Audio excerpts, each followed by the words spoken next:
Dobar dan, drage kolege. Izvinite na ovih par minuta zakašnjenja. Webex mi se ažurirao pa nisam mogla da uđem. Jeste dobro? Jel se čujemo? Čujemo vas. Hvala. Dakle, prvo da prokomentarišemo domaći zadatak od prošlog puta. Dakle, stiglo mi je 30 i nešto vaših koncepata. Trebalo bi da sam svakome individualno odgovorila, osim Lazarela vama, vaš mail sam sad skoro videla, počela sam da vam kucam, ali završit ću posle.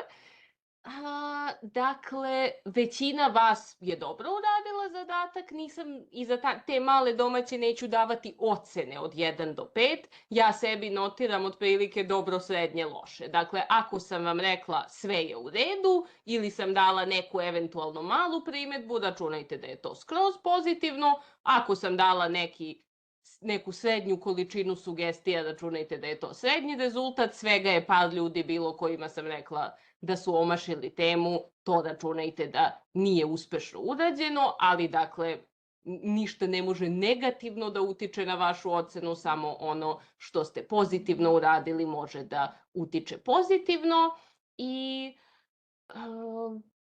naravno, što više domaćih budete uradili tokom semestra, to će to bolje biti po vašu konačnu ocenu.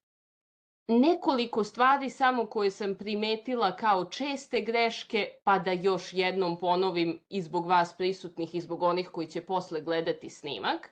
Dakle, jedna česta greška je da se koncept nije baš pretvorio u koncept, nego više u esej, eventualno sročen sa crticama, ali da su to opet cele dugačke rečenice, što je prosto nepraktično u situaciji kada vi imate ograničeno vreme da pišete i da treba da vam to bude pregledno pred očima posle.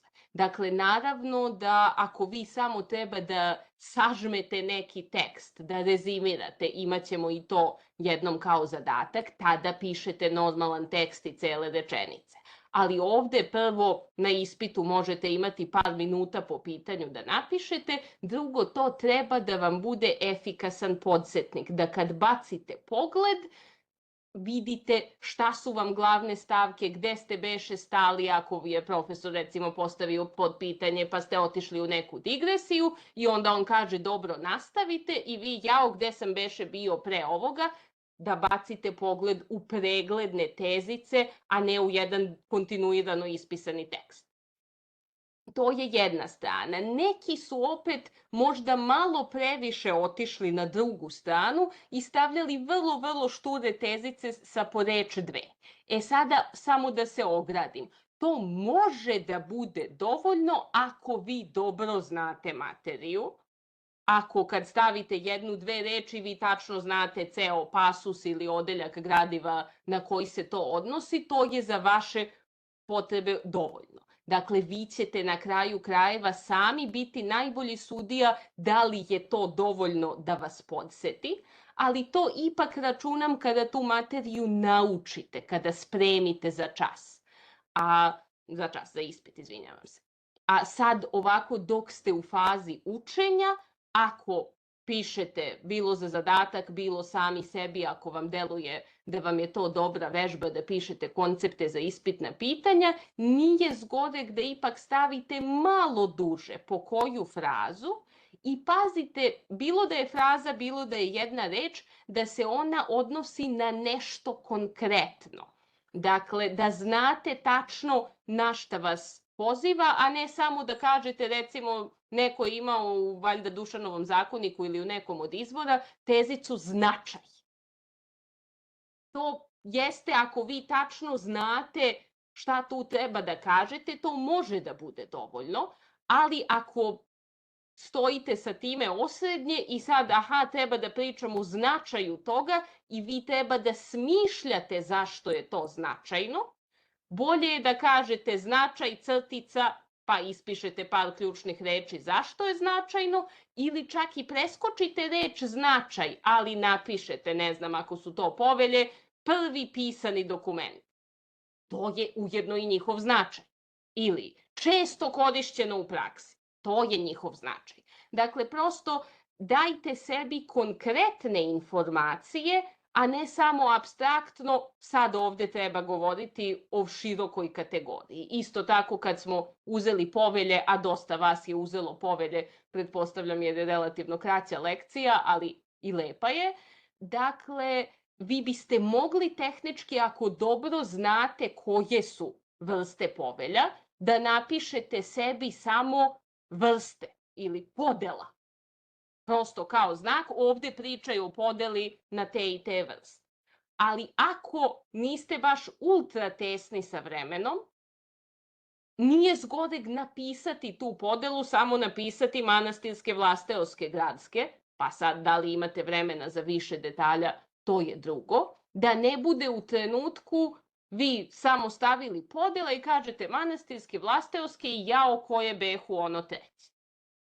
Sad opet, sve ovo ide sa ogradom da se vrlo prilagođava onome kako je vama zgodno da pričate. Dakle, iako sam vam rekla da nešto po mom mišljenju je malo predetaljno ili opet malo previše šturo, nemojte to mnogo uzeti za zlo ako se vama čini da vama baš ono odgovara. Razmislite da li bi vam bilo bolje ovako kako sam ja rekla, ali ako vama deluje da ne bi, slobodno vi radite onako kako vama odgovara. Ja idem onako statistički u proseku šta primećujem da su problemi kod studenata, vaše lično iskustvo može da se razlikuje od toga, moje lično iskustvo se razlikuje od toga, ja lično nisam volela da pišem koncept, mislim da sam pisala koncept samo na ekonomiji jer sam izvukla neko pitanje gde je bio valjda bilans stanja ili nešto od tih stvari u preduzećima što ima tabelu, pa mi došlo zgodno da iscrtam tabelu i pokažem profesorki evo to je ovo. Ali ne bi bilo pametno da ja zbog toga kažem pa šta će vam koncepti, deco, pričajte iz glave.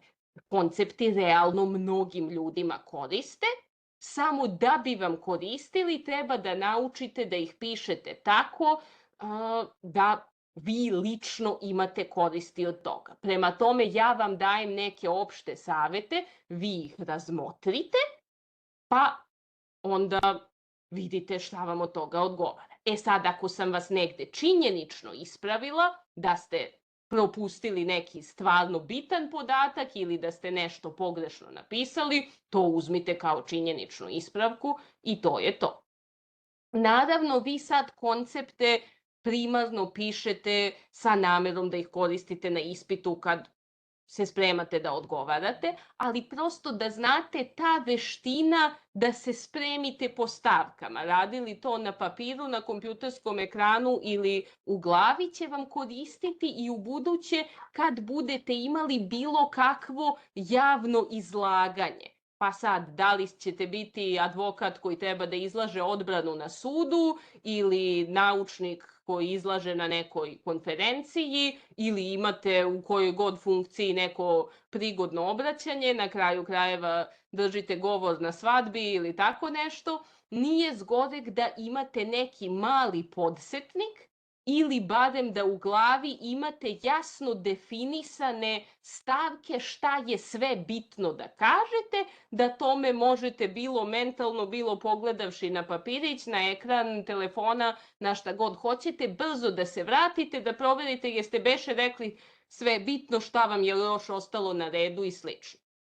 Naravno, poneko će možda imati posao primarno kancelarijski i neće imati potrebu za time, ali većina ljudi, naročito u pravu, pre ili kasnije ima potrebu za nekim javnim izlaganjem, da ide na neki poslovni sastanak ili tako nešto, pa nije loše da imate veštinu da se za to brzo, efikasno pripremite. Naravno, u takvim okolnostima vas niko neće ispitivati kao nastavnik na fakultetu pa reći a dajte mi još neki primer i slično, ali opet to vam je i gubitak podsetnika, jer ako na ispitu vi nešto bitno preskočite, malo je profesora koji su toliko strogi da će da kažu pali ste, nešto bitno ste preskočili. Većina njih će da vas pita, a to i to.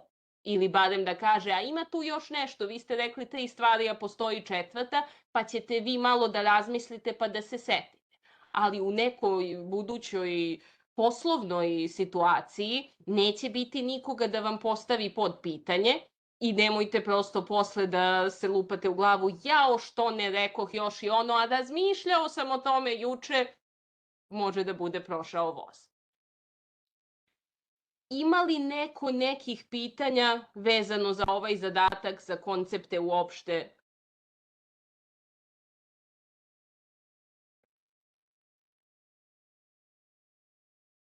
Dobro, pretpostavit ću da ne, da je sve jasno.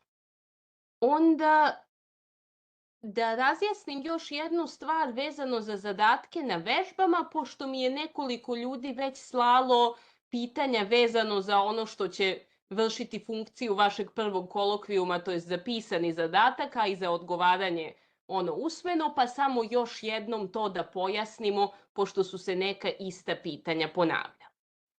Dakle, da mi redovno imamo nastavu fizički u zgradi fakulteta, mi bismo imali 2 kolokvijuma gde biste vi došli i pisali odgovore na neka pitanja i za to dobili ocenu i onda bi vaša konačna ocena bila prosek u odnosu od te 2 ocene plus još eventualni bonus za aktivnost na vežbi. Pošto nemamo za sad tu mogućnost, opet ako se nešto promeni tokom semestra, ažurirat ćemo očekivanja, ali za sad je tako kako je.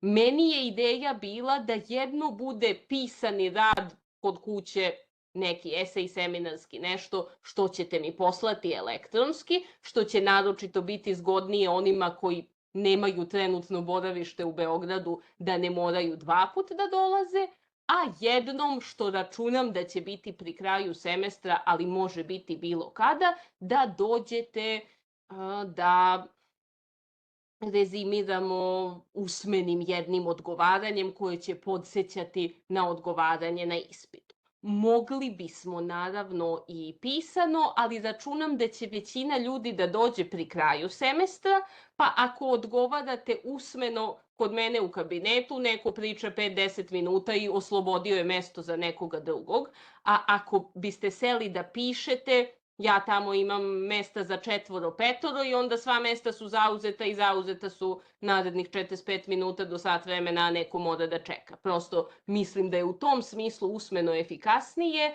a i da će vas malo bolje spremiti za to kako treba da izgleda odgovaranje na ispitu, što je vama, nažalost, u ovoj situaciji naročito potrebno, jer još niste imali priliku ni da steknete iskustvo na odgovaranjima iz prvog semestra.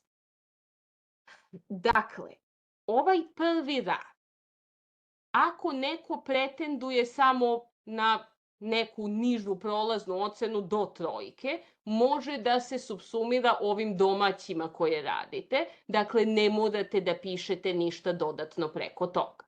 Ako neko želi 4 ili 5, tu bi bilo lepo da mi se javite za neki seminarski, esej, prikaz knjige, dogovorit ćemo se oko forme šta bi vam ležalo. I nije da ja treba da vam zadam temu, evo vi radite to, nego najlepše ako vi imate konkretnu temu na koju biste pisali, ali i ako nemate, javite mi se barem sa nečim približnim. Jel može nešto iz srednjeg veka, nemam ideju šta. Ili ja baš volim Jugoslaviju, ili ja baš volim krivično pravo, pa može i uže. Hoću nešto iz krivičnog prava Kneževine Srbije, pa vam ja predložim neku temu i slično. Prelistajte sami po udžbeniku, vidite šta vam je zanimljivo, o čemu biste želeli da saznate više. Dakle, ideja tih naprednijih radova, seminarskih i sličnih, nije da vi samo prepričate ono što već ima u knjizi, nego da u neku temu uz pomoć dodatne literature pored knjige zađete malo dublje. To može da bude tema koja je u knjizi pokrivena relativno široko, na primer krivično pravo u srednjovekovnoj Srbiji, može da bude u velikom broju slučajeva nešto što se u knjizi samo kratko spominje, a o tome bi moglo da se priča više. Sad, naravno, može da se desi da se nešto u knjizi kratko spominje, a ni van toga nema mnogo o tome, jer se ne zna mnogo i o tome može da se napiše strana i po, a ne 10. Onda ću vam reći, to je preuska tema, nije dobra, hajde, proširite na neki širi krug u koji možete da svrstate i to. Ali ono što je gore je da uzmete preširoku temu. Nekome je recimo bio pitao da li može da piše seminarski na temu ustavno pravo Srbije.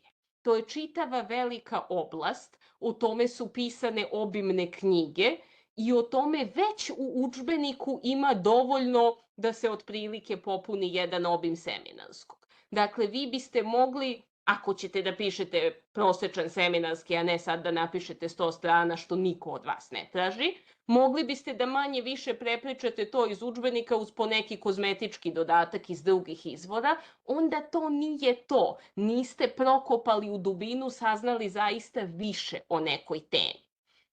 Prema tome, ako vas, na primer, privlači ustavno pravo, možete da uzmete jedan konkretan ustav ili recimo da uporedite neka dva ustava koji su slični. Nećete naravno neke vek razmaknute koji ne liče uopšte, ali dva ustava koji idu jedan za drugim ili gde se jedan ugledao na drugi i slično, i onda tu da vidite šta se promenilo i zašto, šta je preuzeto iz prethodnog ustava, zašto je ocenjeno kao dobro i slično. Sad dajem primere, naravno. Dakle, prosto gledajte da tema bude dovoljno uska da imate šta da prokopate u odnosu na udžbeničko gradivo, sad ipak i dovoljno široka da možete da napišete neki malo duži tekst o tome. Dakle, ja sam uvek na raspolaganju za konsultacije oko teme, ali neka dođe neka ideja od vas. Da ne trošimo sad više od časa na to, ako nekome nije nešto jasno, slobodno pitajte, bilo da su dileme oko vašeg konkretnog rada, bilo načelno. I još jednom vas pozivam da pogledate na Moodle, imate snimak jednog ranijeg časa gde smo pričali o tome kako se pišu seminarski i ostalo, i imate tekstualno jedno uputstvo sa nekim osnovnim instrukcijama i savetima za seminarski. Milice, recite slobodno. Kad mi treba da uradimo taj seminarski? Mislim, do kad? Jesu ljudi već počeli to da radi? Neki ljudi su počeli, neki nisu. Nama semestar traje nominalno do 8. avgusta.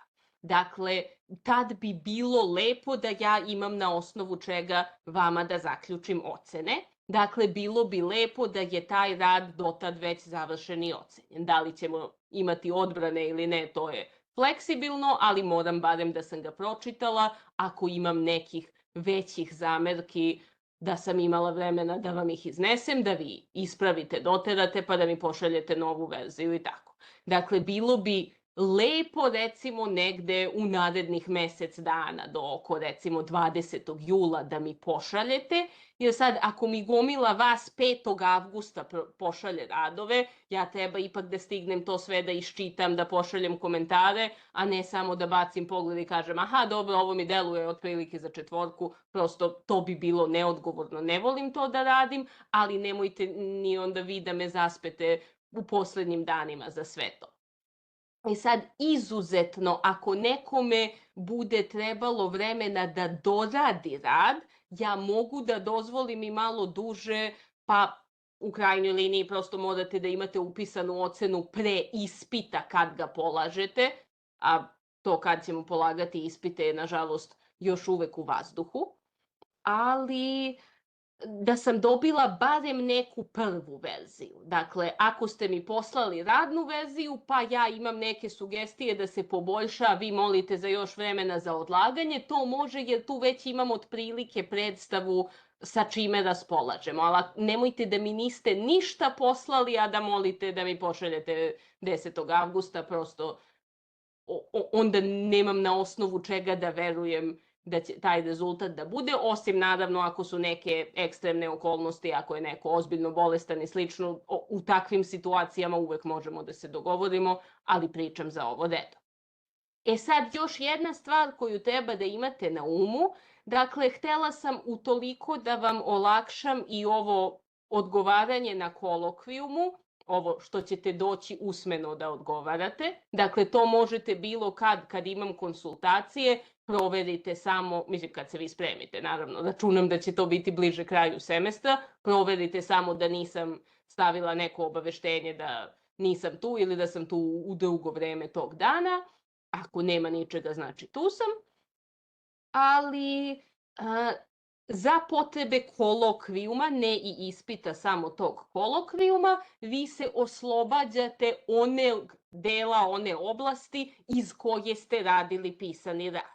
E sada, da bih toga mogla da vas oslobodim, treba da ste mi prvo poslali barem tu radnu verziju pisanog rada, pa i to uračunajte prosto da barem neka prva verzija mora da stigne do mene pre onog trenutka kad planirate da odgovarate, ako želite da koristite tu povlasticu da jedan deo gradiva ne spremate. Ako je nekome naravno lakše da ovo samo odradi preko domaćih, a da za odgovaranje sprema celo gradivo, može i to već sami odabere.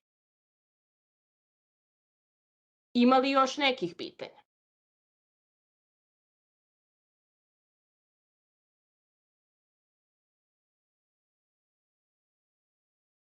Dobro, nadam se onda da je ovo jasno. Uvek, naravno, ako se naknadno nečega setite, nešto vas zbuni, uvek slobodno pitajte, bilo ovde, bilo mailom, bilo dođite na konsultacije, sve možemo da razjasnimo. Sada da pređemo na današnje gradivo. Dakle, danas su nam po planu rada na redu staleži i građansko pravo, dakle ona materija koja je bila na predavanjima u petak. Ako eventualno niste slušali, podsjećam vas da imate snimak na Moodle za predavanja ili možete pratiti onaj YouTube kanal na koji kačimo, pa da odmah vidite kad se pojavi novi snimak. Dakle, ja neću sada pričati ponovo i držati predavanja, ali da vam skrenem pažnju na neke stvari koje mislim da bi bile značajne ili sa kojima studenti imaju problema, a vi se uvek slobodno uključujte u diskusiju, sve pitajte. Mnogo mi je draže ako mogu da vam rešim konkretne dileme koje baš vi imate, nego da pričam. Znate, studenti često na ispitu pogreše to i to. Dakle, prvo što je važno načelno da shvatite za srednji vek. To smo već pričali i prošli put i čini mi se da je i profesor Mirković dovoljno lepo objasnio na predavanjima, ali nikad nije zgoreg ponoviti. Nemojte zaboravljati na prirodu staleškog društva. Dakle, nemojte mešati staleže i društvene klase. Klasa podrazumeva samo faktičku razliku. Neko je siromašan, neko je bogat, neko je obrazovan, neko je neobrazovan. Svakako da će i obrazovanje i bogatstvo i veze i bilo kakve druge stvari koje mogu da utiču na nečiji društveni položaj, na to kako ga drugi percipiraju, biti pozitivni faktori ako ih ima, odnosno negativni utoliko ako ih neko nema, ali u modernom društvu nominalno svi su jednaki pred zakonom. Dakle, ajde, primer da ja sad imam neku parnicu protiv Ilona Maska. Normalno je da je on u velikoj faktičkoj prednosti zato što može da unajmi najbolje advokate sveta i da mu to ni ne bude veliki trošak, dok ja moram da se otelim da bih uopšte vodila postupak na takvom nivou. Ali sud kao takav nominalno ne sme njega ni zbog čega da favorizuje zato što je on bogat i poznat. I normalno ne bi smeo ni da ga penalizuje zato što ga sudija lično ne voli, smatra da zagađuje planetu ili bilo šta drugo. U srednjovekovnom društvu vi imate naravno faktičke razlike, ali čim imate staleže, vi imate pravne razlike po definiciji. Dakle, ako imaju parnicu jedan vlastelin i jedan sebar, doći ćemo do sudskog postupka, ali razumete, nije tu samo poenta toga što je vlastelin bogat, što je obrazovan, a ovaj običan seljak nije, što vlastelin možda ima veze, poznaje ljude i slično. Poenta je i u tome što izričito u većini ovih izvora o kojima smo govorili postoje nekakve pravne razlike između tih različitih staleža. Pa i unutar jednog šireg staleža vlastele sebara mogu da postoje po nekim podpodelama opet različita prava i obaveze. Veliki broj njih se odnosi na njihove, da kažemo, redovne aktivnosti, zanimanje i upravo po tome i jeste napravljena staleška podela. Vlastela je tu pre svega kao ratnički stalež i iz toga oni izvlače svoje privilegije, zbog toga im vladar dodeljuje zemljišne posede, zbog toga im vladar dodeljuje javne funkcije, dok sebri su zemljoradnici i da kažemo šire proizvodna klasa, meropsi su među njima glavni i oni su zemljoradnici, pa opet imamo različite podele zavisno da li su stočari, da li su nekakvi majstori, sokalnici i sl. Sveštenstvo opet ima svoj drugi duhovni poziv, ali i unutar sveštenog staleža nije isto da li je to pop u nekoj maloj seoskoj crkvici ili je episkop ili iguman važnog manastira. Dakle, glavne razlike su vezane za to čime se bave, tu su njihove osnovne obaveze na osnovu kojih oni dobijaju neka prava i povlastice srazmerno tome koliko država taj posao, tu obavezu vrednuje, država, pravni poredak tadašnji u celini, ali na osnovu toga posredno onda oni imaju i neke druge posledice u drugim oblastima prava. Na primer, vlastelin je viši stalež načelno od sebra i u krivičnom pravu koje ćemo raditi sledeće nedelje vidimo posledicu da se najčešće izbegava telesno kažnjavanje vlastele, dok se ono na sebre primenjuje mnogo šire, ali isto tako kod globa, kod novčanih kazni, da vlastela redovno plaća veći iznos globa nego sebri, što na prvi pogled deluje čudno kad su oni privilegovani stalež, ali opet oni su i osetno bogatiji stalež zbog svojih privilegija, pa da bi težina kazne bila barem otprilike srazmerna, vlastelinu treba više naplatiti, jer kazna koja bi bila poštena za sebra je za vlastelina možda sića, dok kazna koja bi bila poštena za vlastelina je za sebra takva da ne može uopšte da je plati ili bi morao da rasproda celokupnu imovinu. Da li vam je ovaj opšti princip jasan? Da li tu ima bilo šta da vam izaziva dilemu?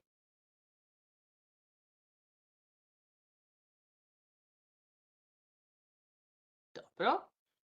U vezi sa ovim, sada malo više na terenu građanskog prava, ali čvrsto povezano za staleže, je i razlika između različitih režima prava na zemlji. Vi se sećate još sa tradicije kada smo radili onu osnovnu lekciju opšta obeležja srednjeg veka, da je jedno od karakteristika srednjovekovnog feudalizma bila podeljenost svojine na zemlji. Dakle, da istovremeno različite vrste svojine na istom zemljišnom posedu imaju i vladar, i neki plemić, i neki seljak. E sad, uobičajeno je tu, jer je ta podela nastala u zapadnoj Evropi, da se koriste oni nazivi dominium eminens, dominium directum, dominium utile. Naravno da se latinski u srednjovekovnoj Srbiji nije koristio, možete ih koristiti ili ne morate, ali suština je ista. Vladar nominalno ima vrhovnu svojinu na celokupnoj državnoj teritoriji, to je njegova zemlja. U srednjem veku nema jakog razlikovanja između onoga što je vladarevo lično kao privatnog lica i ono što je vladarevo kao vladara. Nemate, ako se sećate, ne znam, u rimskom pravu fiskusa i erarijuma kao odvojene privatne i javne blagajne u vreme principata, toga u srednjovekovnoj Srbiji i u većini srednjovekovnih država nema. Ono što je državino, to je i vladarevo, da tako kažemo. I onda vladar može javno-pravno, zastupajući državu, da raspolaže nekom teritorijom i da je, recimo, proda ili iznajmi drugoj stranoj državi, kao što je bilo u nekim ugovorima sa Dubrovčanima. Ali on može i na internom planu da raspolaže dajući ovim krupnim veleposednicima, bilo vlasteli, bilo crkvama ili manastirima, njihove velike posede, čime on ne gubi nominalnu vrhovnu svojinu, jer iako oni dobijaju, ako je to baština, ako je svojina, potpuno pravo raspolaganja, ono je i dalje uslovno vezano za njihovu osnovnu službu, što je kod vlastele vojna služba. Dakle, vladar ne može proizvoljno da oduzme baštinu vlastelinu. U tom smislu je njegova svojina zaštićena i to imamo izričito potvrđeno i u Dušanovom zakoniku, da jedino vladar može da mu ponudi, da ga pita da mu proda ili da zameni za neko drugo parče zemlje ako on baš taj posed za nešto želi, ali ne može na to da ga natera. Ali ako vlastelin izvrši takozvanu neveru, izdaju vladara u suštini, ako ne vrši svoju vojnu službu na poziv vladara, za to baština može da bude oduzeta. Dakle, iako je ona po svemu drugom jednaka privatnoj svojini manje više, ne može se proizvoljno silom oduzeti, njome se može slobodno raspolagati na svaki način, inter vivos i mortis causa, teretno, besteretno, ali ako se izvrši krivično delo nevere, klasična posledica je oduzimanje baštine, zato što je ona ipak data za vršenje vojne službe. Sada, paralelno sa baštinom, kada pričamo o vlasteli, imamo jednu romejsku inovaciju, nešto što stiže u Srbiju sa juga, to je pronija. Toga se sećate iz priče o Romejskom carstvu, o Vizantiji na tradiciji takođe. Ona je takođe veleposed, ali je uslovni vojnički posed. I sad, koja je tu razlika ako i baština može biti oduzeta za neveru? Koja je zapravo razlika između baštine i pronije?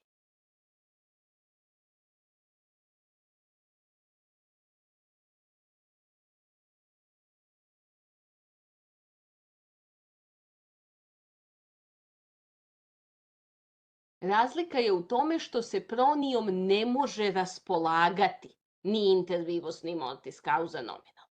Dakle, pronijar ima sve ostale povlastice koje ima i baštinik na tom posedu u odnosu prema svojim sebrima na njemu i slično, ali on ne može ni da proda, ni da pokloni, ni da ostavi nekome testamentom. To je uslovno, to je, da kažemo, plodouživanje koje on ima zato što vrši vojnu obavezu. Nominalno, pronija samim time ne bi trebalo ni zakonski da se nasleđuje. Smrću pronijara, ona bi trebalo da se automatski vraća vladaru. U praksi, onoliko koliko znamo, što znamo iz srpske prakse, što gledano kako je bilo i u Vizantiji, verovatno je redovno bilo da ako vlastelin pronijar ima decu, sinove koji su spremni da nastave vršenje vojničkog poziva, da oni nastavljaju da koriste tu proniju, zato što naprosto tako je svima zgodnije. Vladar ne mora da razmišlja kome će sad dati taj posed, a koji će posed dati ovom sinu preminulog koji je takođe hteo da stupi u pionijersku službu, ovaj ne mora da prelazi na neku drugu teritoriju, nego je tu na zemlji koju je nasledio suštinski od svog oca. Seljaci, zavisni ljudi takođe ne moraju da se prilagođavaju nekom potpuno novom gospodaru, nego znaju, aha, to je gazdin sin nasledio. Dakle, za sve je to jednostavnije i nastavak redovnog stanja, ali nominalno vladar nije na to obavezan, on bi mogao da kaže ne, ovo što je bila pronija tvog oca, meni sad treba za nešto drugo, daću ja tebi drugu zemlju tamo i tamo, i u tom slučaju pronijar ne može da se buni.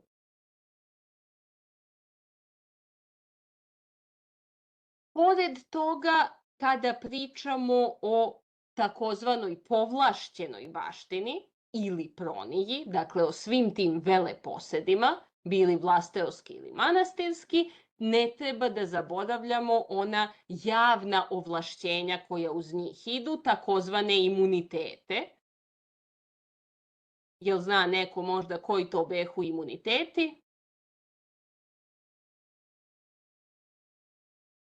Mislim, ekonomski, administrativni, odnosno upravni, sudski znam da ima i mislim da To je to. Da, To je to.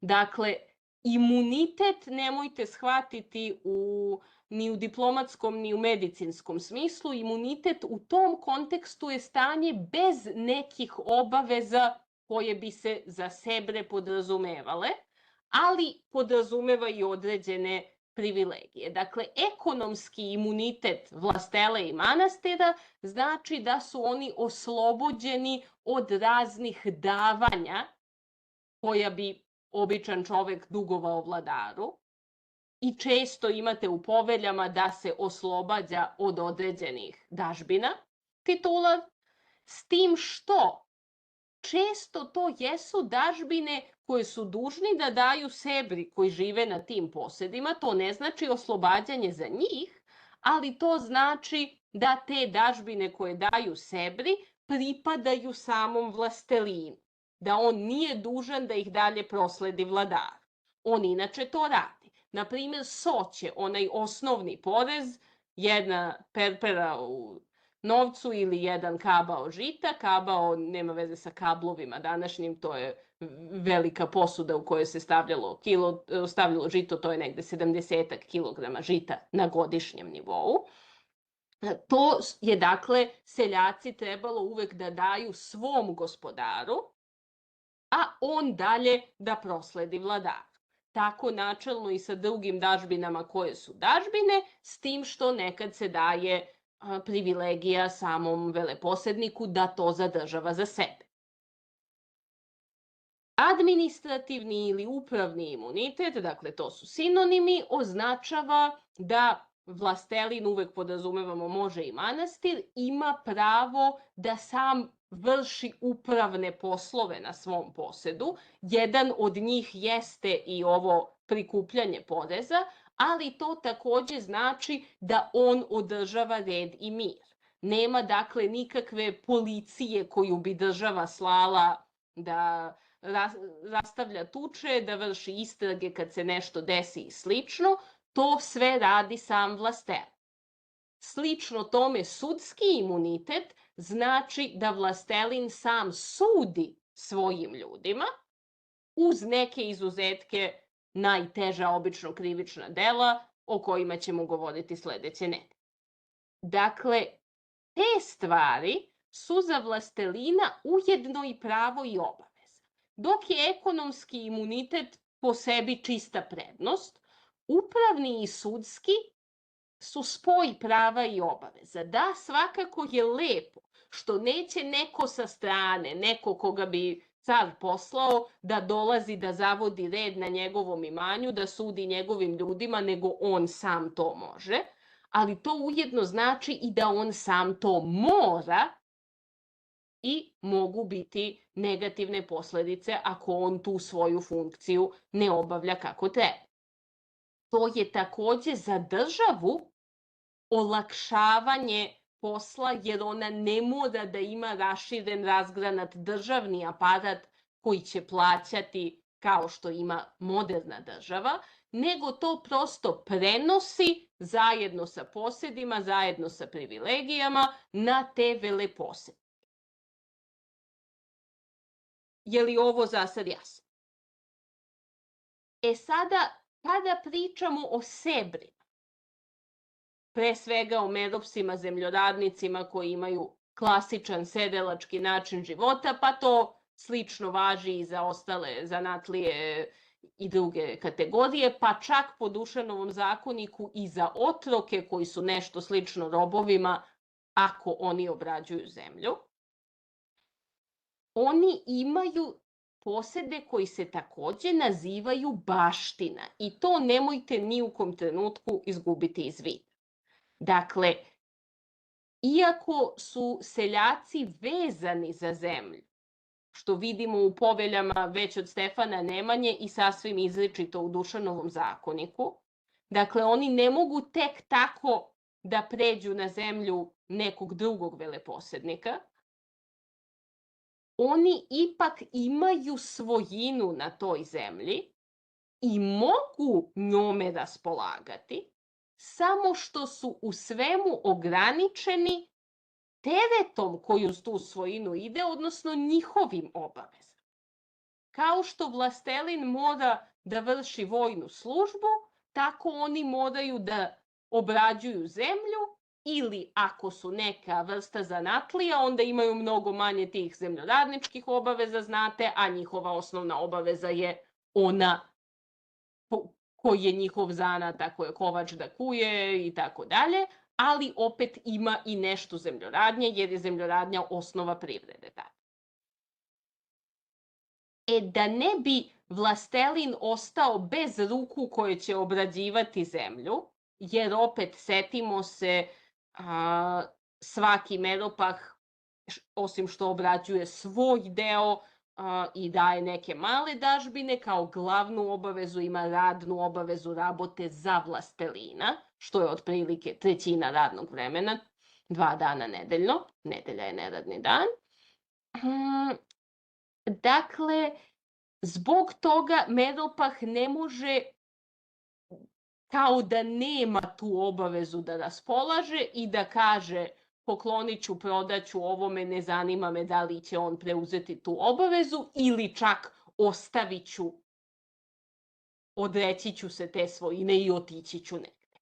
To ne može zato što on uz to pravo ima i prateću obavezu da radi na zemlji vlastelina i naravno količina njegove obaveze, odnosno količina zemlje koju ima da obradi tamo kod vlastelina će opet biti srazmerna zemlji koju on ima. Ako je to jedan seljak koji se tek oženio i još nema decu ili ima malu decu, u pitanju je rad jednog zemljoradnika. Ako je velika zadružna porodica, a često su bile gde ima mnogo muških glava, onda vlastelin tu računa na rad 5-6 zemljoradnika, na primjer.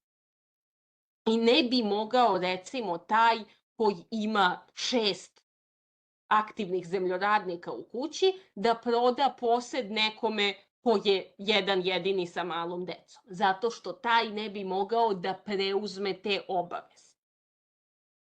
Dakle, radi se prosto o tome da obaveza prema vlastelinu, manastiru ili neposredno vladaru, ako su to posedi i dalje u svojini države, mora da bude ispunjena i raspolaganja su time uslovljena.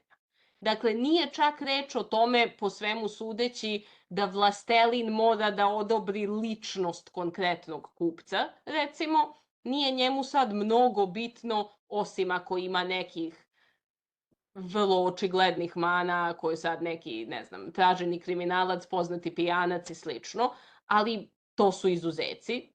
Nije njemu bitno da li će zemlju da obrađuje Pera, Mika ili Laza, ali mu je bitno da ima ko da je obrađuje. I dakle, ako bi meropah zaključio kupoprodajni ugovor sa nekim ko ne može da obrađuje zemlju na adekvatan način, vlastelin bi taj ugovor mogao da obori i ovoga da vrati. Samo se o tome radi.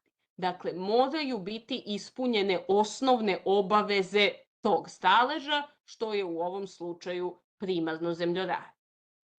Sad uvek imate raznih finesa, ali kao što vi se možda sećate s predavanja ili ako ste čitali, i kod većine drugih delova sebarskog staleža se pojavljuje u nekoj manjoj meri zemljoradnja. Dakle, i kod zanatlija i kod sokalnika imamo manju zemljoradničku obavezu, kod popova čak, mada su oni u načelu oslobođeni ako imaju veći posed, što znači verovatno veću porodicu, za taj deo preko onog minimuma od 3 njive moraju da rade. Sad možda se podrazumeva onda radit će popov sin, brat ili ko je drugi s njim u kući čim im treba veća zemlja, ali opet ta porodica će tu obavezu snositi.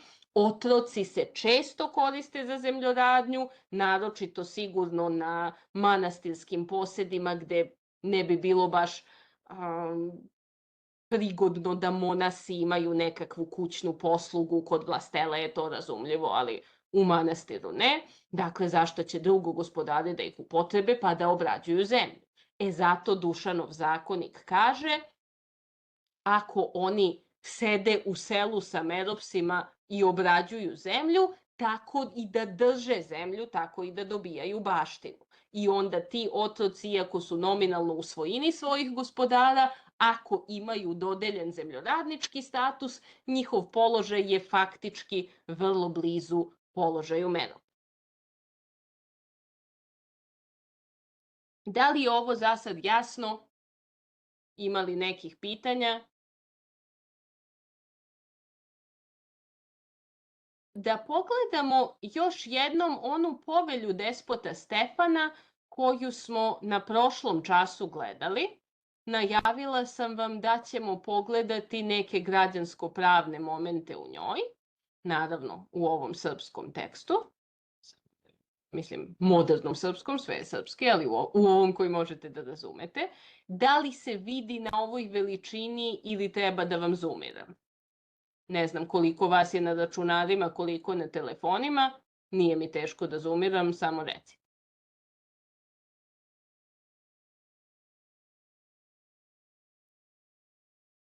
Svi ćute, to znači ili da svi vide ili ni ne gledaju. Evo stavit ću ovako i dalje staju obe strane, a malo je krupnije. Ako se ne vidi, molim vas recite. Samo kad god šerujem nešto recite mi, jer chat može da mi ne iskoči pa da ne vidim odmah.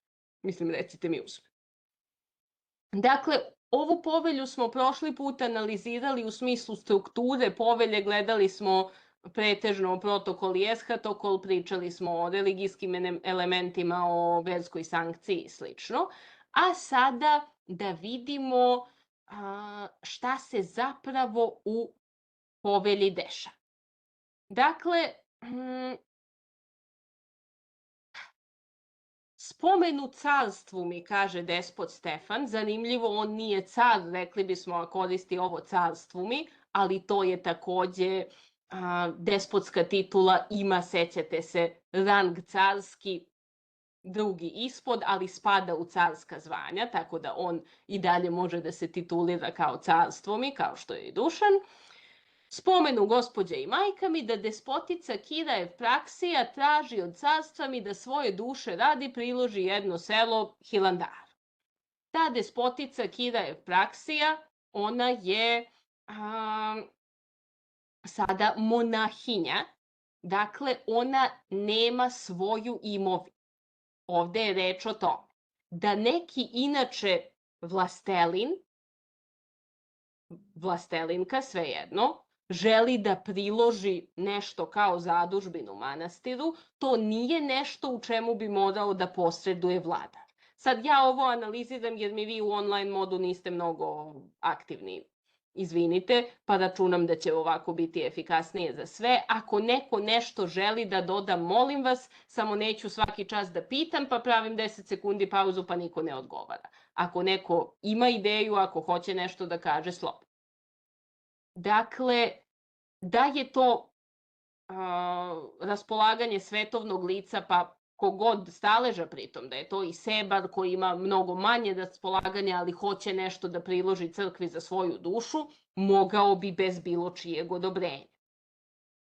ali ovde se radi o tome da je ona već zamonašena i to još velikoshimnica, dakle nema baš nikakvu svoju imovinu, svega se toga odrekla pri polaganju monaških zaveta, a volela bi nešto da priloži za svoju dušu i onda, s obzirom da je plemkinja monahinja koja dugo poznaje vladara i koja može u suštini prijateljski njemu i njegovoj majci da se obrati, onda ona moli da u suštini on daruje nešto u njeno ime, da se to računa kao njen prilog za dušu, on želi da izađe u susret toj molbi. Dakle, tu imamo to kao prvu zanimljivost, da vladar dodeljuje neki posed manastiru, ali ne u svoje ime, nego u ime drugoga koje je zamonašeno lice koje nema svoju imovinu da da. Sada drugo je da vidimo, a šta je taj posed koji se daje Hilandaru? Radi se o jednom selu, selo Jablčije, kako bi tad rekli, odnosno Jabučije danas. Dakle, nije reč o sad nekom ekstravagantnom daru, ali prikladnom za taj stalež. I izvoli carstvo mi darovahju i selo Jablčije u župi Levačkoj, što ga je kao proniju držao Mladen Psisin pri gospodinu i roditelju mi svetome knezu. Dakle, taj Mladen je bio pronijar kneza Lazara. To je vrlo važno da je u pitanju pronija. I naglašava se da darova carstvom je ovo selo sa zaseokom i sa onim što su im bile međe i atari itd. Dakle, sve se to prenosi i u pitanju je bila pronija. Šta je bilo sa tim Mladenom? Da li je on imao nekakvo potomstvo? To ne znamo, ali nije ni krucijalno zato što je to bila pronija. Dakle, on je bio pronijar, vršio je vojnu službu. Da li je njegov sin eventualno dobio drugi posed ili nije ni imao sinove ili šta se desilo, ali bivšu proniju vladar može da uzme lako i da je pokloni bilo kome drugom. Dakle, to vam je ilustracija ovoga što smo malo pre teorijski pričali. Taj posed se označava kao bivša pronija Mladena Psisina, dakle, to je ono po čemu će on biti poznat u tadašnjoj praksi. Svako ko je iz tih krajeva će znati da je to selo pripadalo tom i tom vlastelinu, ali da ne bude tu slučajno zbog toga neke zabune, despot Stefan naglašava da je to selo on držao kao proniju. On bi mogao da kaže i samo dajem selo Jabučje, njegovo je, može da ga da, ali podvlači da je to bilo pronija, da ako se nađe neko, recimo, od naslednika ovog ko bi rekao pa čekaj, to je bila baština mog oca, ja to treba da nasledim, da ne bude sporno da se kaže odmah nije bila baština nego pronija. Uzgred da napomenem, u nekim udžbenicima, naučnim tekstovima vi imate baš onako personalno deluje podela vlastele na baštinike i pronijare. One koji imaju baštinu, one koji imaju proniju. To može naravno da bude u konkretnom slučaju tako, ali tehnički ništa ne sprečava da isti vlastelin bude istovremeno i jedno i drugo. Dakle, da ima jedan posed kao baštinu, a drugi kao proniju. To je verovatno bilo ređe, jer su proniju hteli oni koji nisu imali barem značajnu baštinu, ali je moguće. Dakle, kod podele recimo po rangu na veliku, malu vlastelu i vlasteličiće, ne možete pripadati više od jedne grupe odjednom, ili ste veliki vlastelin ili niste, a ovde možete biti istovremeno i baštinik i pronijar. Nešto ste nasledili od svog oca kao baštinu, drugu ste dobili od vladara kao proniju. Ili vi ste počeli kao pronijar, dobili ste proniju od vladara, ali ste se usput obogatili i kupili ste nešto drugo kao baštinu.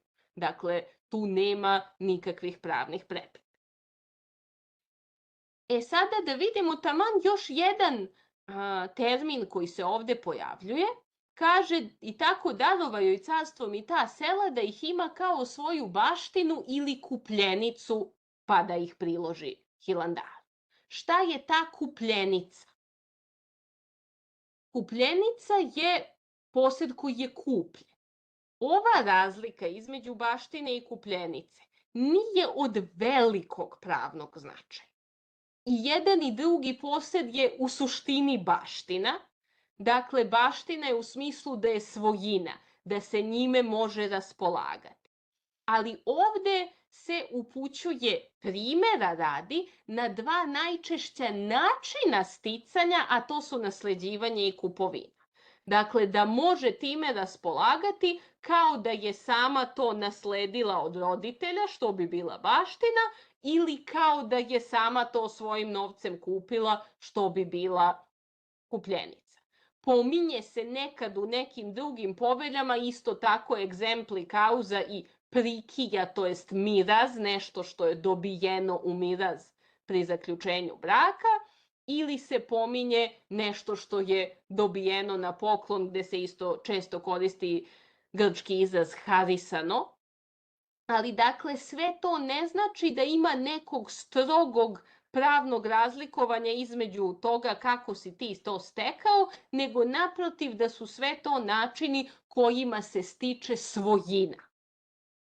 Dakle, ako je nešto dobijeno u proniju od vladara, to svojina nije, a ako je nešto bilo nasleđeno, bilo kupljeno, bilo dobijeno na poklon, bilo u miraz, to je očigledno svojina, jer se pronija ne može ni nasleđivati, ni prodavati, ni poklanjati, ni davati u miraz.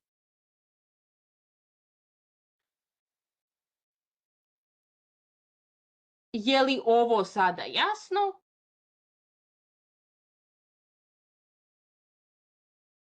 Dobro. Hajde da ne komplikujemo dalje sa ovom poveljom. Računam da ste neke ilustracije iz ovoga dobili. Da vidimo sada nešto što će da nam bude domaći za sledeći put, gde ćemo da, posle čega ćemo još da pređemo na još neka građansko-pravna pitanja, ali hajde sada kada obrađujemo staleže, da vam domaći bude da napravite jednu tabelu. U toj tabeli bi bili pobrojani svi staleži.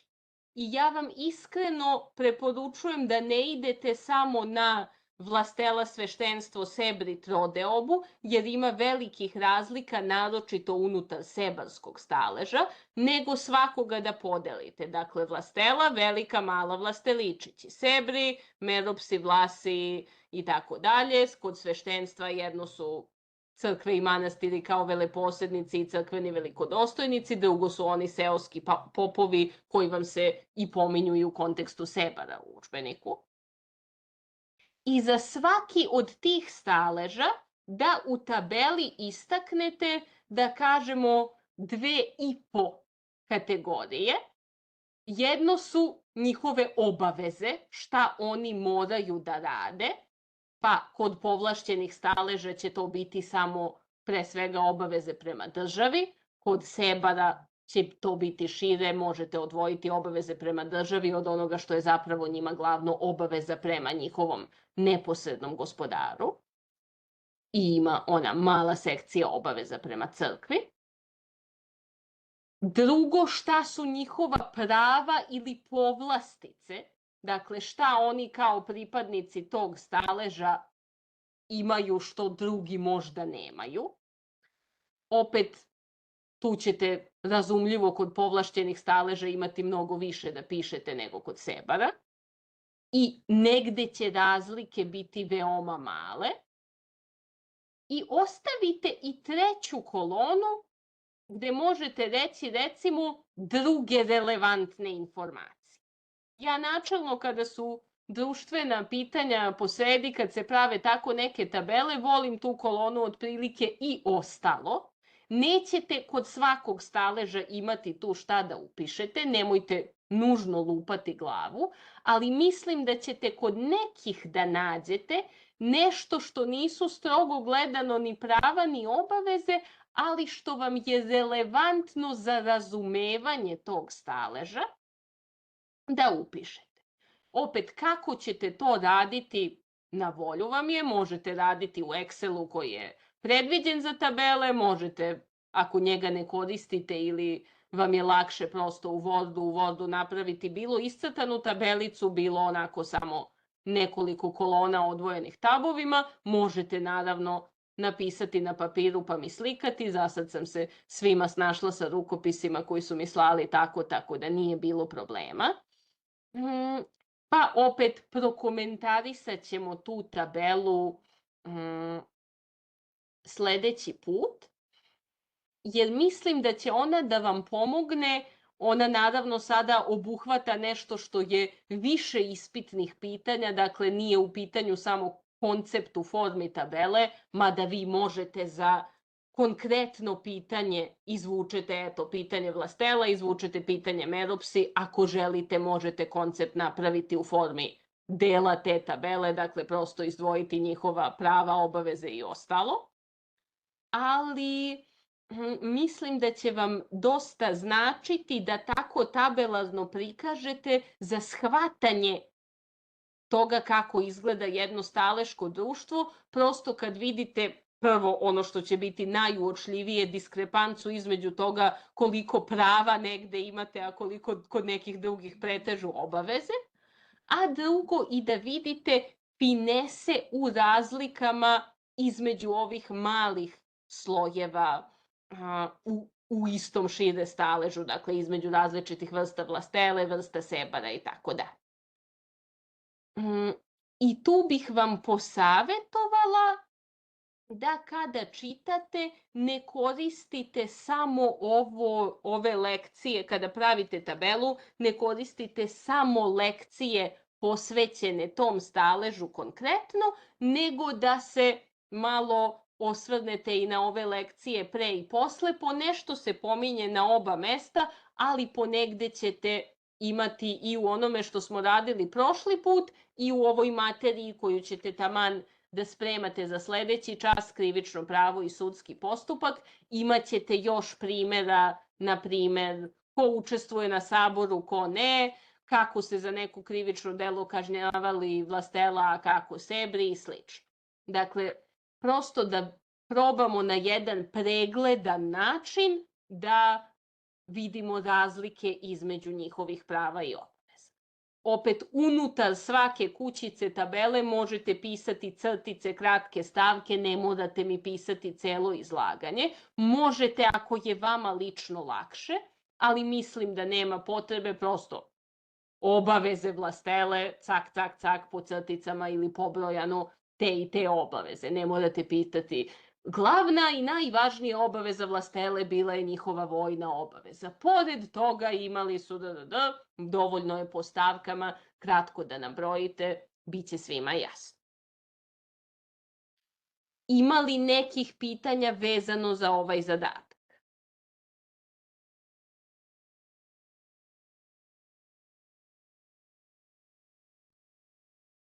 Dobro. Ako nema, želela bih samo da vam skrenem pažnju na još neka pitanja koja se tiču iz građanskog prava. Da, samo još jedna stvar, izvinjavam se. Što se tiče ove tabele, ne morate da ubrajate strance. Dakle, neka se tiče srpskog domaćeg stanovništva. Ako neko doda i strance, u redu, nije greška, ali prosto već i ovako ima dovoljno materije, ne morate i. Dakle, što se tiče daljih oblasti građanskog prava. Pre svega, jedna napomena koju već znaju oni s kojima smo zajedno radili na tradiciji, ne zaboravljajte kada smo u nekom starijem istorijskom periodu da mi koristimo modernu podelu. Dakle, to što mi delimo građansko i krivično pravo, to što negde izdvajamo opšti i posebni deo i slično, to mi radimo kao moderni naučnici 20. 21. veka primenjujemo teorijsku podelu koja se koristi u našem pravu danas da bismo lakše sistematizovali materiju i da bismo studentima olakšali da tu materiju spreme. Dakle, ta podela u tom smislu nije korišćena u srednjem veku.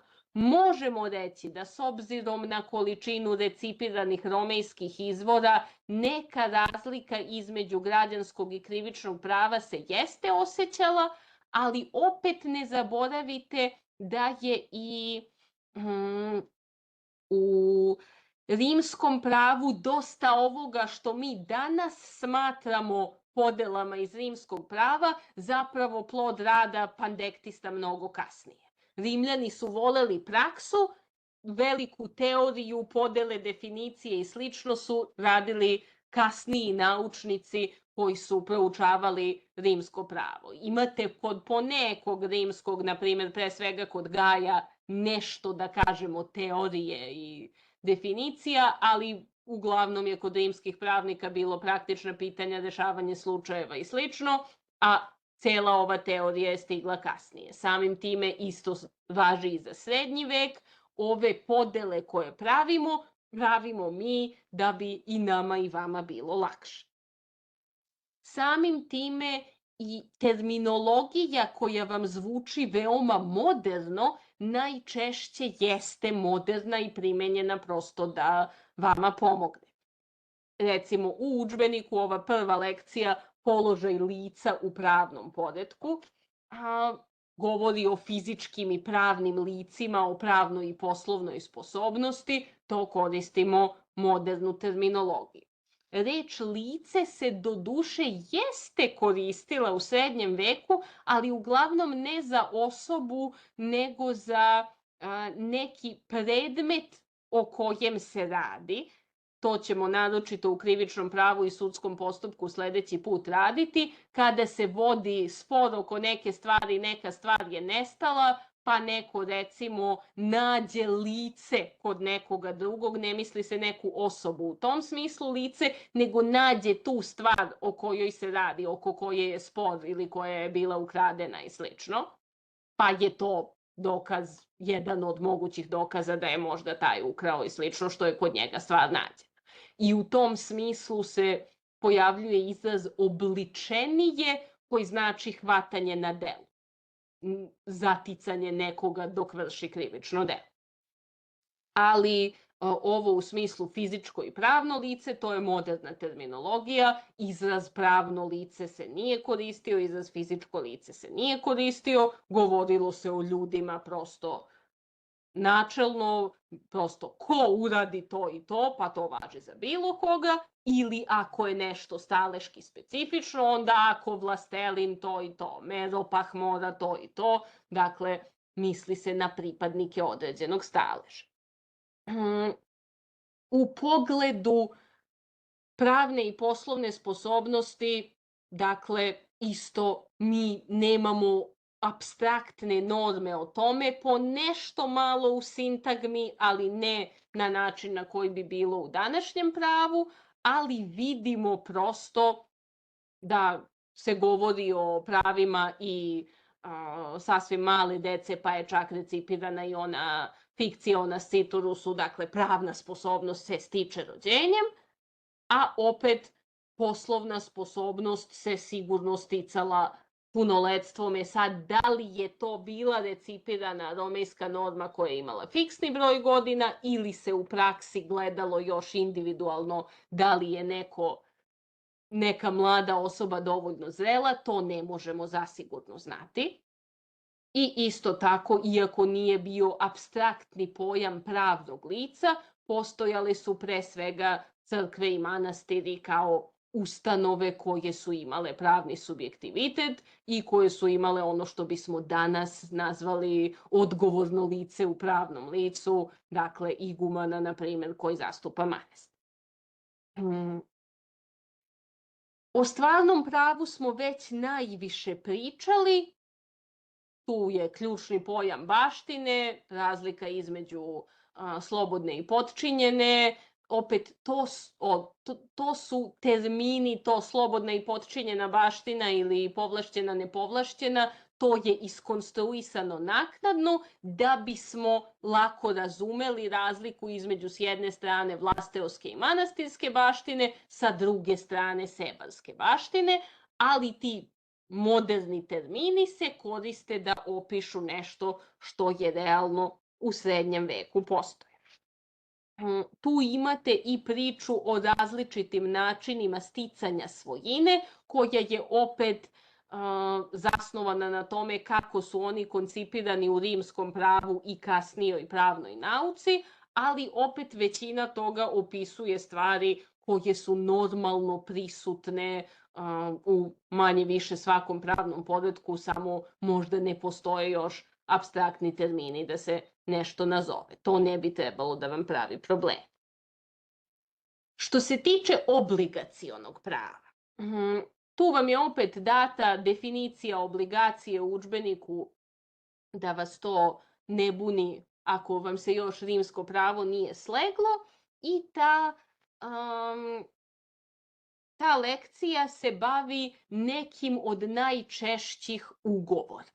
Dakle, nije celo obligaciono pravo pokriveno i delikti, naknada štete i slično, nego ugovori koji se najčešće pominju u izvoru. Dosta toga vam je samo objašnjavanje šta je koji od ugovora, što je opet izvučeno iz moderne nauke obligacionog prava, nema definicija u srednjovekovnim izvorima. Ali tu ćete dakle videti šta se gde pominje u praksi, šta se pominje u kojim izvorima. Same baš prakse sačuvanih ugovora imamo vrlo malo, to su jedan iz Prizrena iz 14. veka, jedan iz Trepče iz 15. veka. Pominjali smo u nekom trenutku, čini mi se na predavanjima, eto, kako znamo, recimo, sigurno da su žene imale poslovnu sposobnost, tako što se desilo da je u oba slučaja u tim ugovorima prodavac žena. Znači, sigurno čim se pojavljuju u svojstvu prodavca nema nikakvog njenog muškog zakonskog zastupnika, znači odrasla žena ima poslovnu sposobnost, ali sad koliko je to često bilo u praksi da su žene aktivne u pravnom prometu, to ne možemo da znamo na osnovu tako malog uzorka. Možda je bilo prilično ravnopravno, a možda su nam baš sačuvani izuzeci na osnovu 2 dokumenta, prosto ne možemo to da zaključimo. Dakle, sigurno je bilo svih ovih ugovora mnogo u praksi. Najmanje zakupa zemlje, to se pominje negde, čemu zakup kad svaki seljak može da dobije u kakvu god uslovljenu, ali svojinu od nekog vlastelina, ako hoće da obrađuje zemlju, zašto bi plaćao za to nekome i zakupljivao. Ali kupoprodaje, poklona, razmene, svega toga je svakako u svakodnevnoj praksi moralo biti mnogo, ali svakodnevna praksa, kao što znate, ni dan danas za male pokretne stvari ne podrazumeva pisanje nekakvih ugovora u pisanoj formi koji bi mogli da se sačuvaju. Dobro, danas kad odete u samoposlugu pa dobijete fiskalni račun, imate nekakav pisani dokaz o kupovini, u srednjem veku ne bi bilo ni toga, a i danas kad odete na pijacu ne dobijate nikakav račun, prosto dali ste pare, dobili ste stvari i to je to. Dakle, moralo je biti toga mnogo u praksi, ali o tome ne mogu da nam ostanu pisani tragovi. Ono što znamo, pored tih par sačuvanih ugovora, je pomen recimo u raznim poveljama. Većina povelja podrazumevaju da se neki posed poklanja, ali to ne znači da je najčešći poklon u praksi bio poklon nepokretnosti. To su krupne, velike stvari o kojima se izdaju pisane isprave, a sigurno je bilo gomile malih, prigodnih poklona, pa sad bilo prigodnih između par sebara, neko je poklonio nekome buket cveća ili 2 jabuke, bilo da se radi o skupim, ali opet poklonjanjima pokretnih stvari među vlastelom, vladarima i slično. O tome se nisu sastavljali pisani ugovori. ali ono što mi možemo da znamo jeste ono o čemu postoje kakva takva pisana svedočanstva. Mi možemo da nađemo za obligaciono pravo dosta normi u, pre svega, skraćenoj sintagmi i zakonopravilu koje na osnovu rimskog, odnosno romejskog prava govore kako to načelno treba da izgleda, a sad da li je bilo nekih odstupanja u praksi, može da bude, ne mora da znači. Eto, nešto gde sticajem okolnosti vidimo da ima odstupanja, u sintagmi postoji norma koja je zadržana i u skraćenoj sintagmi. Mislim da je u pitanju novela Lava VI, jedna, nemojte me 100% držati za reč, u svakom slučaju romejska svetovna norma, koja ograničava pravo žena da se pojavljuju kao svedoci u pravnim poslovima i u sudskom postupku u smislu parnice. Dakle, drugo su svedoci očevici, ali tu se ograničava samo na, da kažemo, ženska pitanja, pitanje nevinosti devojke, uzrasta dece i slično. A mi vidimo u praksi, baš u tom Prizrenskom ugovoru koji nam je sačuvan, da se pominje nekoliko žena kao svedoci. Znači, verovatno to nije, barem u ovim slovenskim krajevima, uzimano kao norma, jer to je ugovor koji nisu sastavile same stranke, nego ga je sastavio nomik, tadašnja varijanta notara, dakle službeno lice ga je sastavilo, sigurno ne bi pustio stranke da dovedu žene kao svedoke ako se žensko svedočenje ne bi prihvatalo na sudu. Dakle, tu imamo očito da se ta recipirana norma nije primenjivala. Imamo i jedan ranije zapis u vreme Stefana Nemanje kad se on bori protiv jeretika, pa na sabor dolazi jedna mlada vlastelinka koja je bila udata za jednog od tih vlastelina jeretika, pa svedoči o tome kakve oni grozote rade. Ali ajde da kažemo, to je jedno državno pitanje na saboru, važna stvar, borba protiv jeresi, pa tu je možda mogao da bude napravljen izuzetak. Možda u nekoj svakodnevnoj poslovnoj stvari ne bi, da kažemo, nije nam to dokaz da bi u svakodnevnim stvarima pustili žensko svedočenje, ali ovo u ugovoru iz Prizrena jeste. Čim imate ne samo ženu kao stranku, nego potpise, odnosno krstiće, što se stavljalo kad su ljudi nepismeni, žena kao svedoka, znači sud je sigurno njihovo svedočenje prihvata. Tako da u tom smislu dosta ovoga što imamo o obligacionom pravu su nam ili posredni pomeni ili teorija iz sintagme, a kako je nešto u praksi izgledalo, tu imamo samo mrvice, pa pokušavamo da sastavimo mozaik. Što se tiče bračnog prava, tu, dakle, pre svega imamo veliku količinu kanonskih normi, koje su sadržane pre svega u zakonopravilu, kasnije u skraćenoj sintagmi, i to su manje više normalne kanonske norme pravoslavne crkve. Dakle, tu nema ničega mnogo specifičnog za Srbiju kao takvu. To vam je isto i u Romejskom carstvu i u drugim pravoslavnim državama, u Bugarskoj, u Rusiji i slično u srednjem veku. U tom smislu udžbenik vas ne opterećuje sad detaljnom kanonsko-pravnom materijom, neke osnovne stavke su naravno stavljene, koga to zanima u detalje može, recimo, da uzme nešto iz bračnog prava kao seminarski, ali načelno tu nema ničeg mnogo specifičnog za Srbiju. Ono gde su relativno specifične stvari, to je forma zaključenja braka i to je način razvođenja braka. Dakle, što se tiče forme, nemojte biti pod iluzijom da je to što su u srednjem veku cela Evropa bila hrišćanska, da to znači da je svuda i uvek u srednjem veku bio obavezan crkveni brak. Naravno da je crkva to volela, ali ne zaboravimo da je hrišćanska crkva došla isprva u Rimskom carstvu na gotov pravni poredak i ona je isprva samo postavljala uslove, ograničenja, da ona neće priznati brak, recimo, između ljudi koji su u previše bliskom stepenu srodstva, uključujući, i to je najčešće paganskim narodima koji se pokrste bilo najčudnije, tazbinskog srodstva. Razumljivo u redu krvno srodstvo, mnogima je jasno zašto ne možeš da se oženiš svojom sestrom bez ikakvog teološkog objašnjenja, ali mnogima nije jasno ako je čovek razveden ili udovac, što ne bi mogao da se oženi sestrom svoje bivše ili pokojne žene.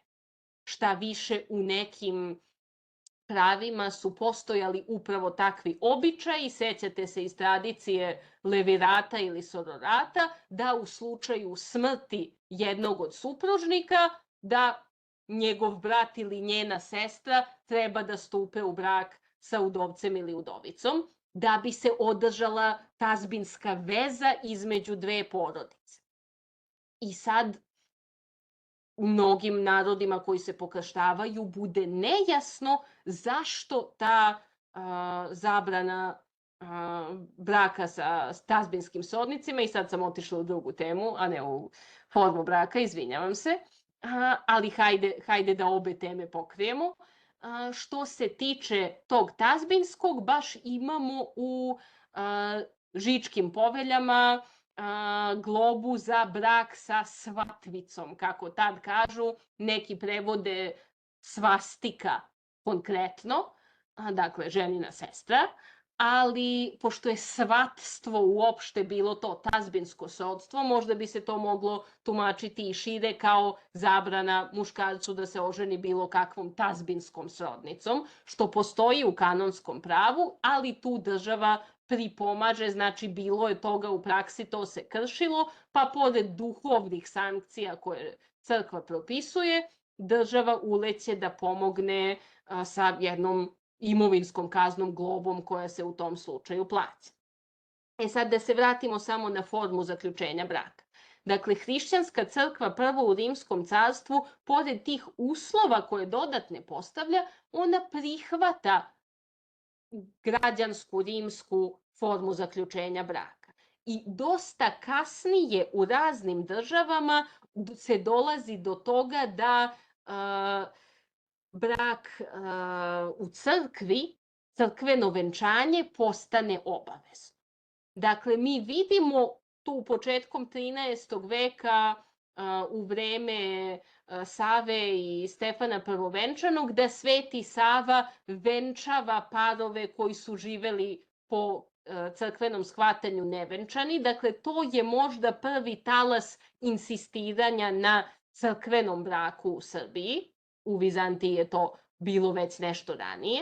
I to je svakako potvrđeno u Dušanovom zakoniku, gde imate izričito normu nijedan brak da se ne učini bez venčanja, znači bez crkvenog venčanja, što uključuje i blagoslov episkop. U zapadnoj Evropi, recimo, to dolazi još kasnije. Dakle, to se može tumačiti kao nešto gde je srpska država odlučila da pomogne crkvi dosta rano, da se insistira na crkvenom venčanju. Opet, da li je moglo biti negde nekih zabitih oblasti gde nema crkve u selu i gde se oni i dalje po običajnom pravu venčavaju bez sveštenika? Teoretski moglo je biti, opet nemamo podatke iz prakse da znamo, ali svakako ovo jeste nešto na čemu se insistira. Razvod isto. Crkva hrišćanska, kao što znate, ne poznaje sporazumni razvod, ne poznaje razvod zbog eto, ne volim ga više, nego ima strogo nabrojane razloge kada se može razvesti brak, koji mogu biti skrivljeni ili neskrivljeni. Skrivljeni, tu je najčešće, na primjer, preljuba. Znači da onaj ko je kriv za razvod ne može da stupi u novi brak, dok nevina strana može. Neskrivljeni mogu da budu zbog neke bolesti, zbog impotencije i tako dalje. Dakle, samo tačno nabrojani razlozi.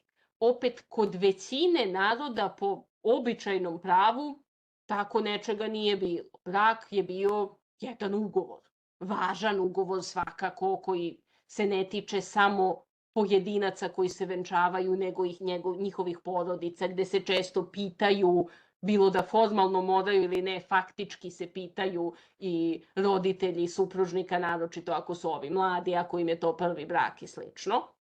Ali kao i svaki drugi ugovor, brak je mogao da se raskine sigurno. Prosto, eto, ne sviđa nam se više da budemo u braku, bilo oboma, bilo jednom od nas i razvodimo se. Kao što neću više da zakupljujem stan, tako više neću da budem u braku, doviđenja. Hrišćanska crkva to ne dozvoljava i iz Žičkih povelja opet vidimo koliko je to bio problem u praksi, zato što dok oni onu svastiku ili svatvicu, kako god da je tumačimo, pominju u jednoj normi, o razvodu baš govore detaljno. Isto je poenta da se plaća kazna i to povelika, različita po staležima, isto notirajte za onu tabelu, ali dakle nije samo eto crkva će naložiti pokajanje, neće priznati taj razvod, nego država će veoma ozbiljno da ga lupi po džepu ako pokuša da se razvede bez da ima taj dozvoljen razvod. Dakle, to je česta zabuna, nije to taksa koja se plaćala za bilo kakav razvod, pa platiš ti te volove pa možeš da se razvedeš. Ne, to je ako si ti pokušao da se razvedeš, dakle da odeš od svog supružnika ili ga isteraš, zavisno čija je kuća, češće je kuća muževljeva, ali sve može da bude, to se ne prihvata, ne smatrate se razvedenim i imaš da platiš tu kaznu srazmerno svom staležu. Ako postoji kanonski priznat uzrok za razvod, onda možeš da se razvedeš, nećete više biti u braku i ne moraš ništa da plaćaš. Sad tu ima ono što vam je profesor Mirković pominjao na predavanjima, ta jako stroga odredba prema ženi koja nema imovinu. Dakle, zakonodavac nekako podrazumeva da muškarac imovinu ima iz koje može da plati kaznu, a žena možda i nema. Naročito u nižim staležima nije ona dobijala nikakav vredan mira, iznosi za te kazne su visoki i tu ima ono da muž može da je bije, pa čak i da je proda ako je više neće. To je zaista vanredno neprijatna norma prema ženama za standarde srednjovekovnog srpskog prava. Dakle, vidjet ćete načelno kroz druge stvari, naravno da su u jednom srednjovekovnom ratničkom društvu muškarci u prvom planu, naravno da su javne funkcije u muškim rukama jer su one i dalje sve primarno zasnovane na ratovanju, ali ovako u privatnom pravu žene imaju dosta dobar položaj. Rekli smo već da imaju i pravnu i poslovnu sposobnost, da mogu da imaju svoju imovinu. U naslednom pravu opet pitanje je po Dušanovom zakoniku da li se možda podrazumevao neki primat muške dece, ali opet kaže nasleđuju deca. Ima pomena žena koje su nasledile neku baštinu od svog oca i slično. Dakle, mogle su imati i nepokretnost. Ali ovde se zaista jako loše postupa prema tim ženama koje samovoljno hoće da se razvedu od muževa. Jedna varijanta jeste da je u braku stav bio toliko patrijarhalan da se baš naročito loše gledalo na to da žena pomisli da ona ostavi svog muža.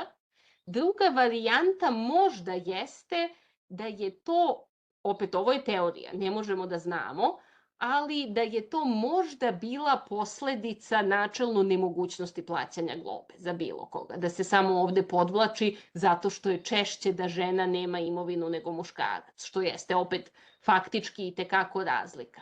Ali u svakom društvu gde je glavna kazna u krivičnom pravu imovinska, vi morate imati neki običajno pravno podrazumevani odgovor na pitanje, a šta ako krivac nema da plati? Bilo da nema imovinu uopšte ili ima, ali to što ima ni približno ne pokriva traženi iznos globe. Šta se onda dešava?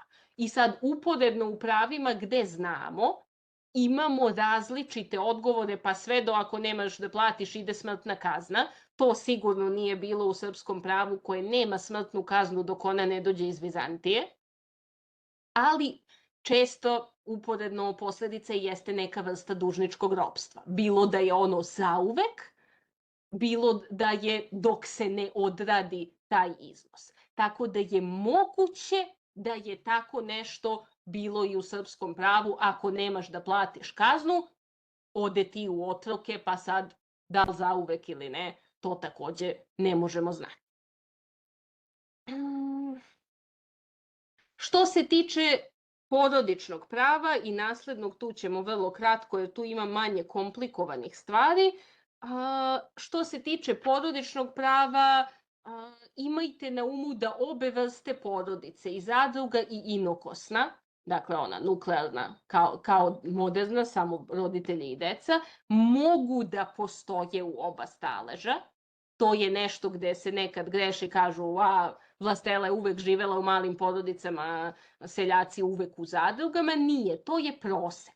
Za zemljoradnički posao je zgodno ako ima mnogo odraslih u istoj kući da pomažu jedni drugima da vode bolje domaćinstvo. Kada ste vi plemić, kada imate sluge, nemate neophodnost ekonomsku da živite u velikoj porodici. Ali sigurno je moralo biti i vlasteoskih zadruga i inokosnih porodica na selu, prosto odvoji se neko ko se tek oženio, hoće da se odvoji, pa čak u nekim izvorima se propisuje i da mora da se odvoji zato što je državi bilo zgodnije da naplaćuju više poreza na više domaćinstva, državi ili vlastelinu, sve. Što se tiče naslednog prava, opet pominjano vam je na predavanjima, praktično nema testamenata i legata sačuvanih u praksi, ali ima normi o njima, moralo je biti raspolaganja za slučaj smrti i to je najverovatnije bilo više pod okriljem crkve. O zakonskom nasleđivanju imamo zanimljive norme u Dušanovom zakoniku, pa tu imamo ono umelog vlastelina da naslede deca, pa sad da li se podrazumeva tu da imamo i mušku i žensku decu ravnopravno ili da muška imaju prioritet, ne znamo. Postoji još jedna norma koja govori o nasleđivanju specifičnih stvari, ako se sećate, konj dobri i oružje kad umre vlastelin, da ostanu njegovom sinu i da se vrate vladaru, izvinjavam se, a velika svita, biserna i ogrtač i sva ta svečana odeća, to da ostane sinu, a da ako nema sina, onda ostaje ćerki, ona može da pokloni, da proda i tako dalje. To je zanimljivo zato što konj i oružje, to je sredstvo za ratovanje. I to je u Dušanovo vreme verovatno bilo i dalje više simbolično, ali i dalje ostalo iz ranijeg perioda, kada je još bila družinska država, kada je vladar davao vlasteli ono uz pomoć čega će oni da ratuju za njega, pa posle smrti to se vraća. I novi vlastelin će svečano da dobije od vladara. A što se tiče ovih svečanih odeždi, pojasa i slično, to je bio simbol dostojanstva, ali nema praktičnu vrednost u ratovanju. Nekada se verovatno, dok je država bila sveukupno siromašnija, više plemenska, verovatno se i to vraćalo, jer time se prosto vlastelin pokazivao u javnosti. Sada kada je država mnogo ekonomski bogatija, kad svaki vlastelin može sebi da kupi luksuznih stvari, to može da se nasleđuje, više nema potrebe da se vraća. Sad tu je zanimljivo, tu imamo redosled, prvo ako ima sina ide sinu, ako nema ide ćerki. Postoji logičan razlog zašto prvo sinu.